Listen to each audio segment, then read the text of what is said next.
eh. Bunsod, niloloko mo ba ako? Alam ko na. Yung mga demonyong pumunta rito, yun ang Sinabi ko na sa'yo na kailangan ko yung perang yun. Yun ang umpisa ng pagbabago ng buhay ko. At wala akong pakialam maski nasundan ko sila sa impyerno. Sama ako si Angel. Hindi lang yung pera mo kukunin natin, pati pera ni Walter.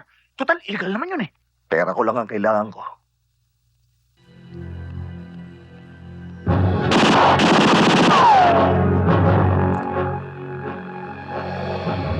Tingnan nyo.